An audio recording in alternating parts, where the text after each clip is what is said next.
sky lit up with purple and green ribbons of light, twisting above like a warning from space. It was beautiful, but also deadly. Commander Jake Merrick pressed his gloved hand against the ice, feeling it crack under his weight.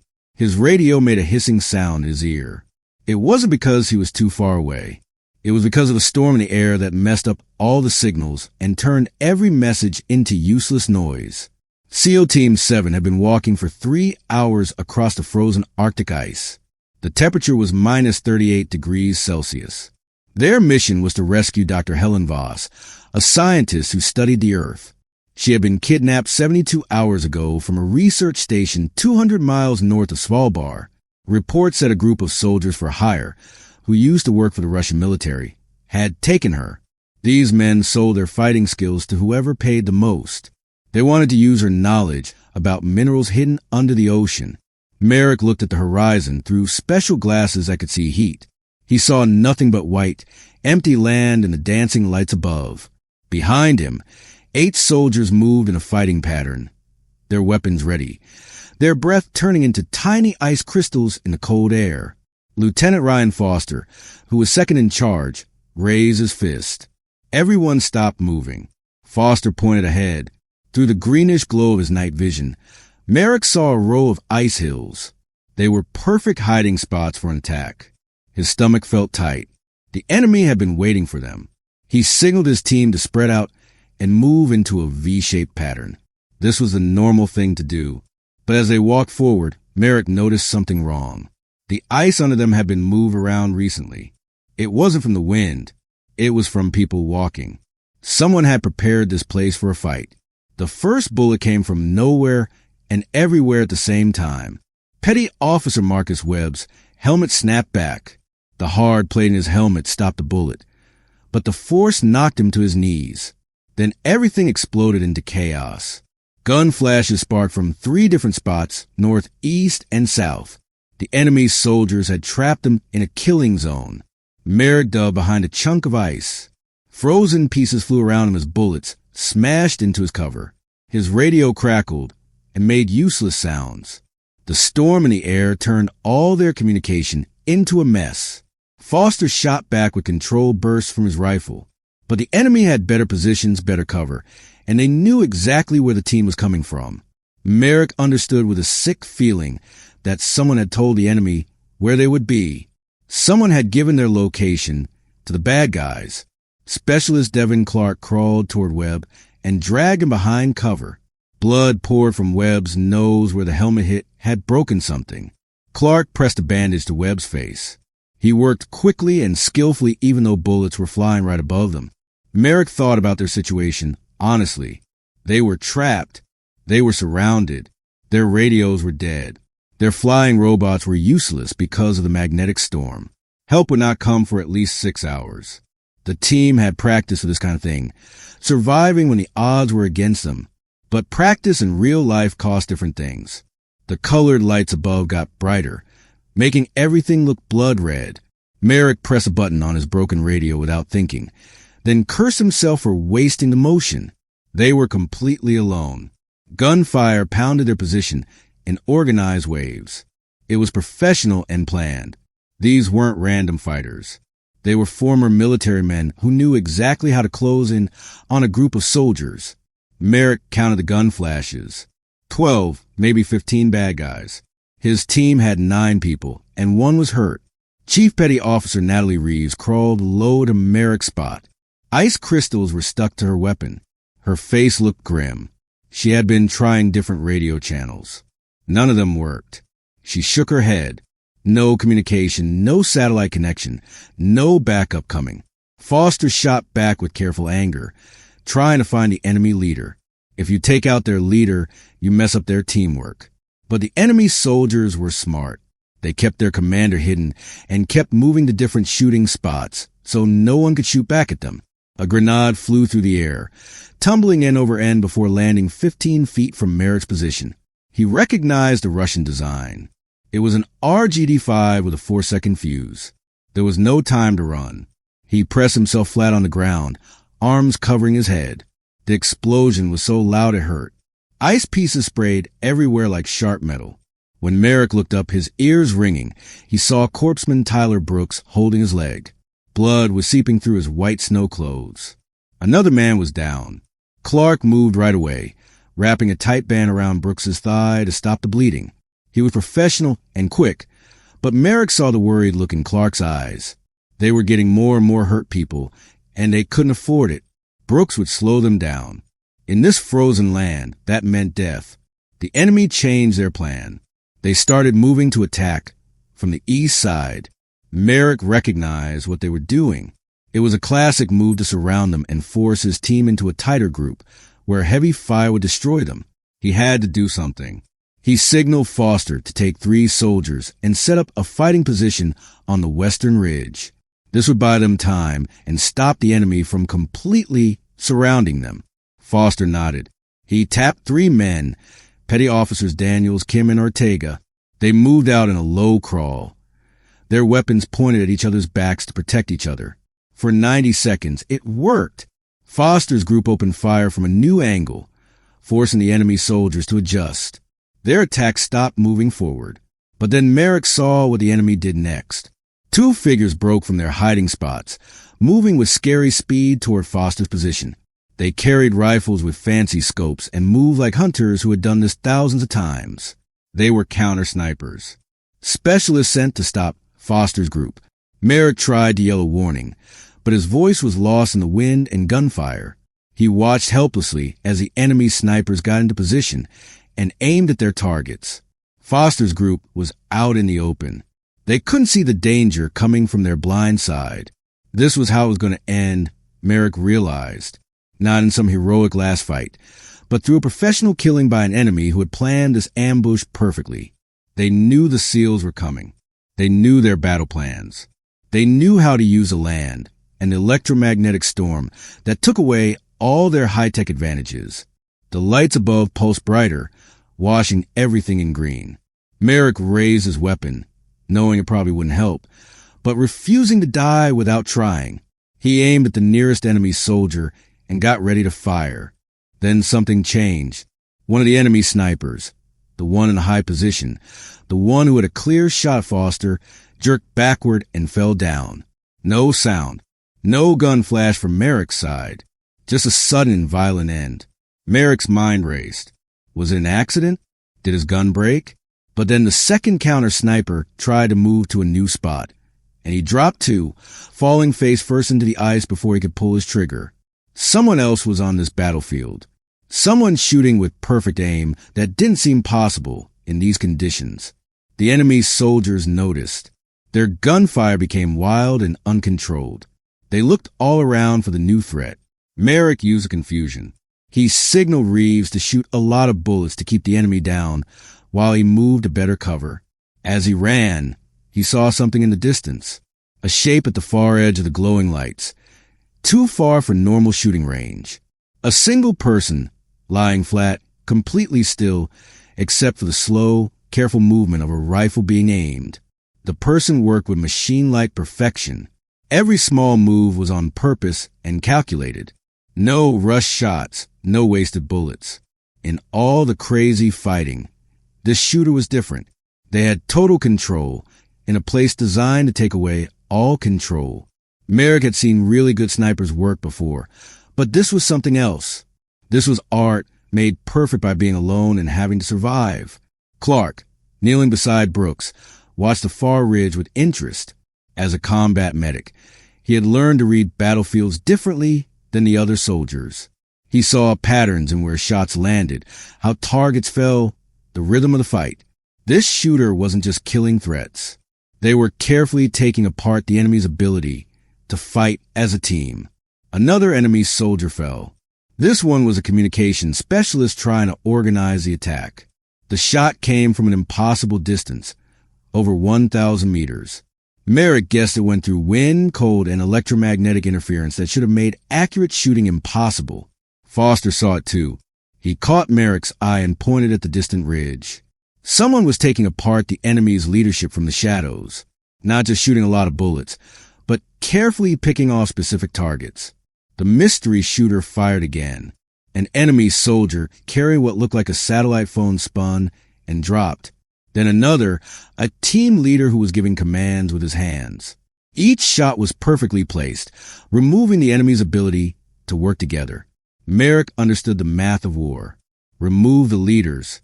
Take away their communication. Force each person to make their own choices.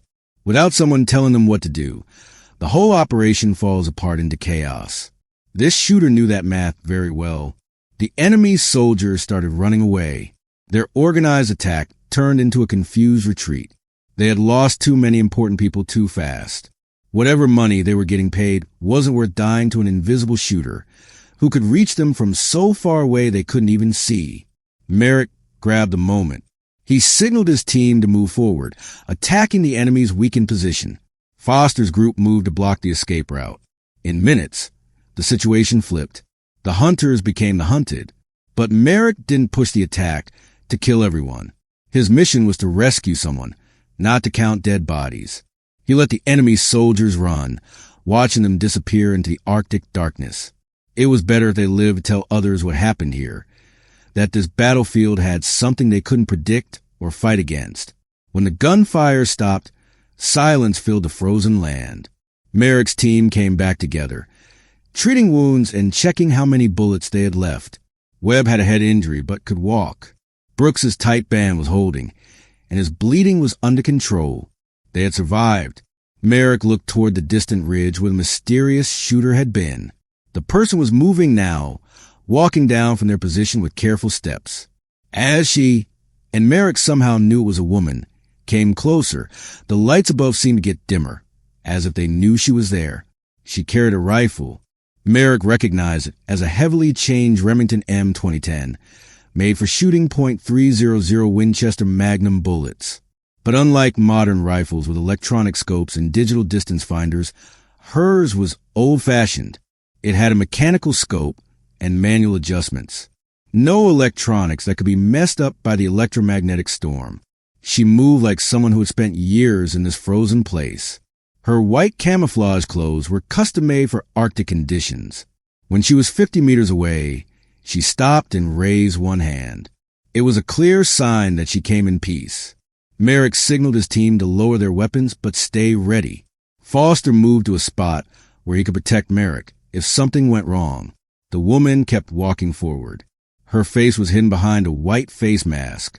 Only her eyes showed, pale blue, sharp, and studying everything. When she was 10 meters away, she stopped and pulled down the mask. Merrick felt his breath catch.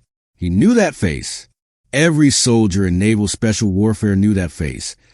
Even though most believe she had left the military 18 months ago after a mission in Yemen went terribly wrong. Lieutenant Aria Hale, former SEAL sniper with more long-distance kills than anyone in the unit's history. She disappeared after a bomb killed 2 of her teammates. She had blamed herself for their deaths, even though the investigation said it wasn't her fault. Foster whispered a curse word. Reeves actually lowered her weapon completely and stared. Even Webb, half awake and bleeding, recognized the legend standing in front of them. Aria's voice cut through the wind, calm and controlled. Commander Merrick, you walked into a planned ambush. They had your route, your timing, and put their forces in the right places. Someone leaked your mission details. Merrick found his voice. Lieutenant Hale, I thought you left. She waved her hand at the Arctic wasteland around them. I did. I've been working at the research station 30 miles west. Dr. Voss was a friend. When I heard the distress signal on an old radio frequency, one only certain people would know, I recognized Team 7's call pattern. I figured you'd need help. She put her rifle over her shoulder. Her movements were simple and exact. The electromagnetic conditions here are predictable if you know what to look for. I've been studying the light patterns for months. That's why I use mechanical systems. Electronics are worthless in this place. Merrick thought about this. Aria hadn't just accidentally found their firefight.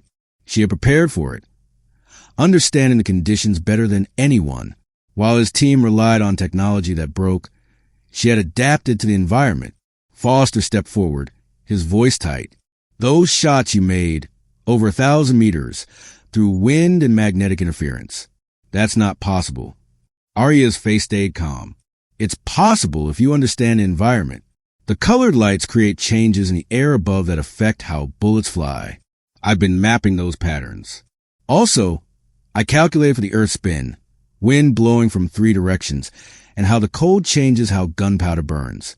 Everything was calculated by hand, no computers. She pulled a small notebook from her jacket. It was actual paper covered in handwritten math, wind speed tables, and air pressure readings. Old school skills that digital systems had replaced, except here, where digital systems failed completely. The pages were worn. The edges were dark from being handled so much in cold weather. Each entry represented hours of watching, measuring, and calculating done in one of the harshest places on Earth. Daniels, the youngest member of Foster's group, leaned in to look at the notebook. Math, weather science, bullet physics, all written in careful handwriting. This wasn't making things up on the spot. This was serious study. The kind that required months of patient watching and practice. The kind that modern military training, with its focus on technology and quick action, had mostly given up. Kim, an experienced soldier who had served in Afghanistan and Syria, understood what he was seeing. In wars fought with drones, laser pointers, and satellite-guided missiles, the skills Aria showed seemed almost in the past. But out here, where electromagnetic storms made modern warfare impossible, these old skills became the only things that worked. She had adapted while the rest of the military stayed dependent on systems that broke the moment conditions got bad. Merrick understood now. Aria hadn't just survived in the Arctic. She had become part of it, learning its rhythms and patterns in ways no technology could copy. She had turned problems into advantages. The shot that dropped their commander, Merrick said. The first one that changed the whole fight. Aria nodded. Colonel Viktor Sokolov, former Russian Spetsnaz Alpha Group. I identified him by the way he stood and his equipment. Taking him out first removed their ability to work together. After that, they were just individuals trying to survive, not an organized team. She described the shot with exact details. Wind corrections, height adjustments calculated by hand. Timing the trigger pull between heartbeats during a tiny break in the electromagnetic interference. One bullet traveling over 1,300 meters through terrible conditions to hit a target the size of a human head. Reeves spoke quietly. Ma'am, we thought you left the military because of Yemen, because of what happened to Corporal Martinez and Sergeant Chun. Something flickered across Aria's face. Pain old and deep. I did leave. I couldn't. After they died, I couldn't trust myself. Every decision felt wrong. Every shot felt like it might cost another teammate's life. So I walked away. She looked at each of them in turn. But out here I realized something. The problem wasn't that I couldn't do my job. It was that I was trying to do everything, be the perfect soldier, the perfect teammate, never make mistakes. That's impossible. What I can do is show up when it matters, use my skills where they're needed, and accept that I'm human. Foster's expression softened. You saved our lives tonight. All of us. If you hadn't been here, you would have found a way, Aria interrupted. Team 7 always does. But I'm glad I could help. Glad I was in position to make a difference. Merrick made a decision. Lieutenant Hale, we still need to rescue Dr. Voss. The enemy's soldiers have her in a building 8 kilometers north. Our radios are down.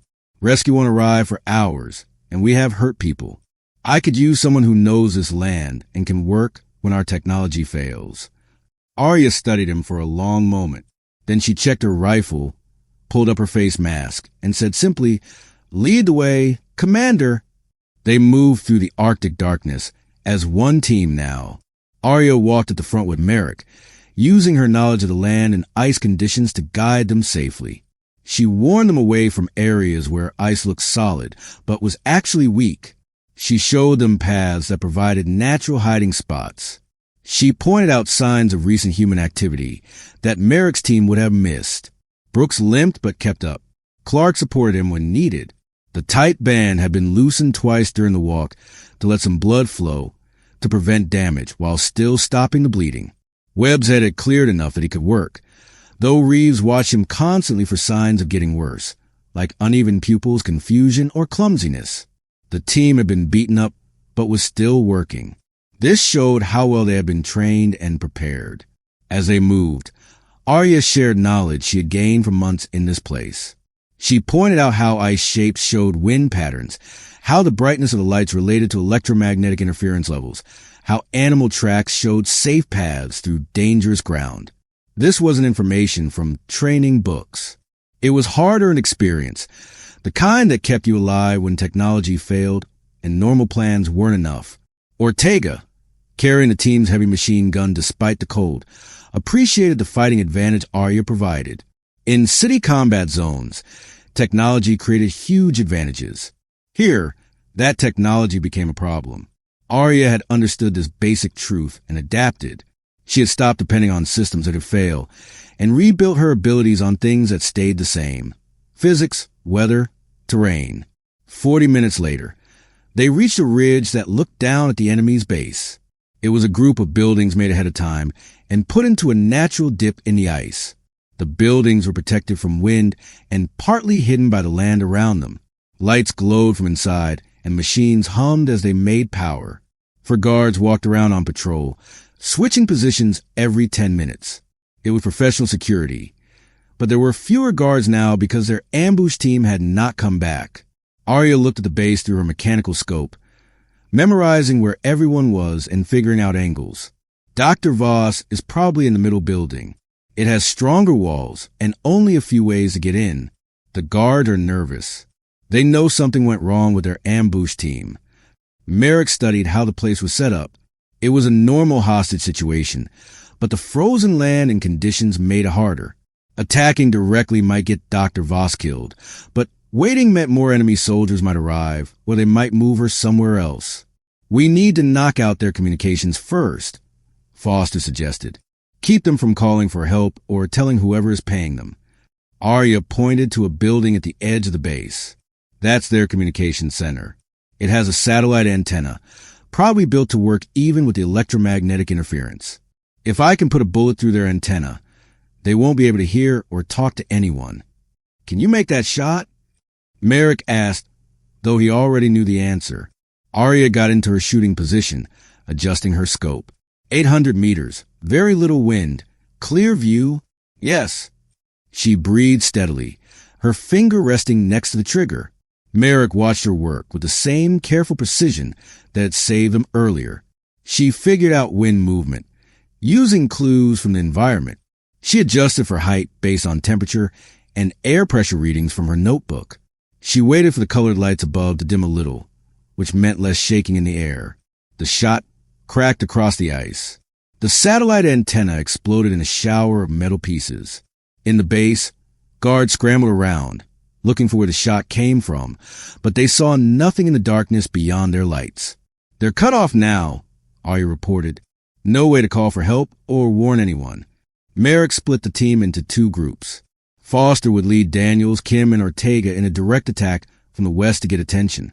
Merrick would take Reeves, Clark, and Webb around to the east, using confusion to break into the middle building. Aria would watch from above and take out any threats that showed up. It was a simple battle plan, but sometimes simple worked. They moved into their positions, matched their watches, and waited for Merrick's signal. At exactly midnight, Foster's group opened fire on the base's western side. They weren't trying to kill, just to make noise and cause panic. The enemy guards reacted just as expected, all running toward what seemed like the main threat. Merrick's group moved fast, covering the open ground in seconds. Clark placed a small explosive on the back door of the middle building. It was just enough to blow the lock without knocking down the whole structure. The explosive went off with a sharp crack, and they were inside. The inside was warmer, almost comfortable after the Arctic cold. Merrick moved through narrow hallways, clearing rooms with practiced skill. It was normal room clearing procedure.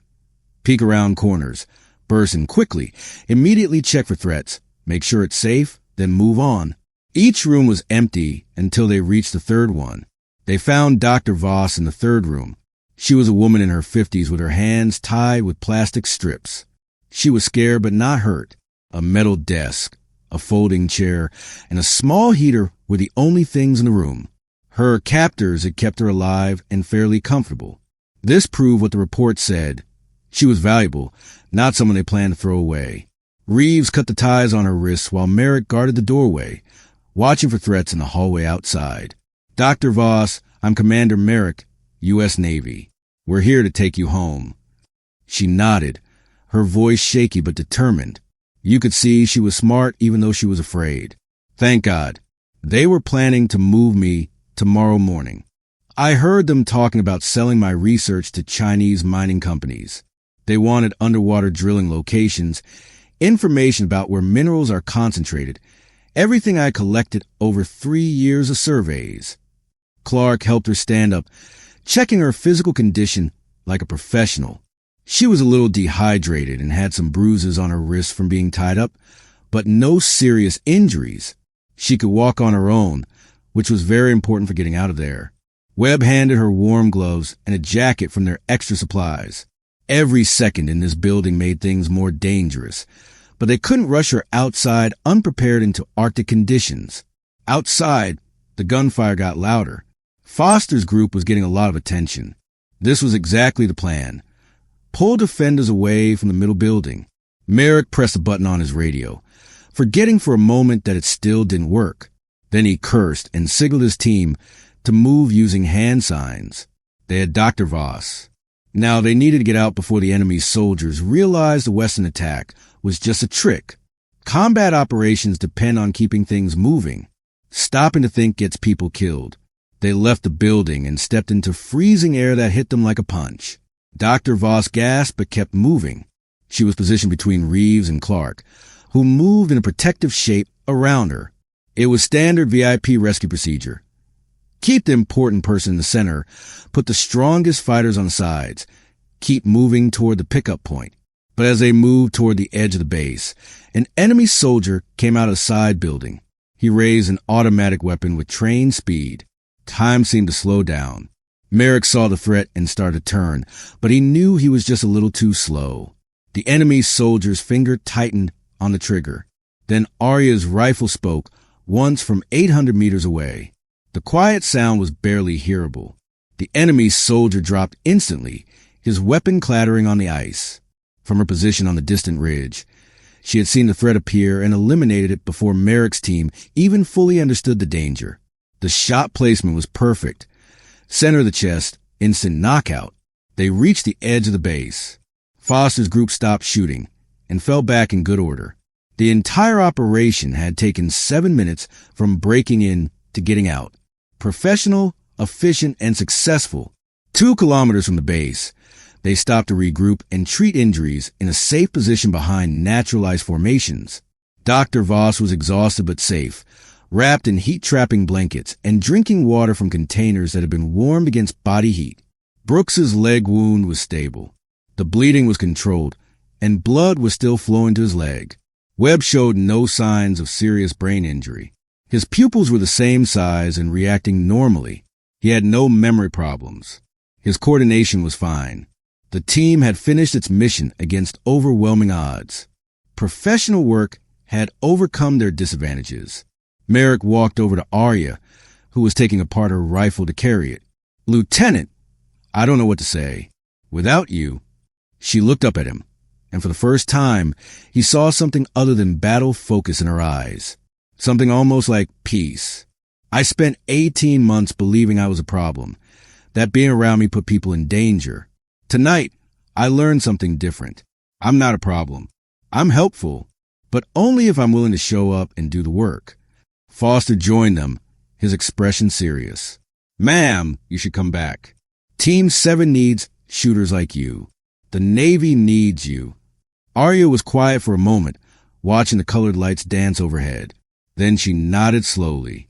Maybe, but on different terms this time. I'm not trying to be perfect anymore. I'm just trying to be useful. That's enough. Dr. Voss walked over to them, wrapped in thermal blankets. You're the sniper everyone's talking about, the one who saved them. Thank you. That doesn't seem like enough to say. It's my job, Aria said simply. Or it was. Maybe it will be again. The team started moving again, heading toward the pickup point where helicopters would finally be able to reach them once the electromagnetic storm cleared. They walked in a loose group, professional but relaxed now that the immediate danger had passed. Merrick walked beside Aria. "You said someone leaked our route, that the ambush was too perfect to be a coincidence." "Yes," she confirmed.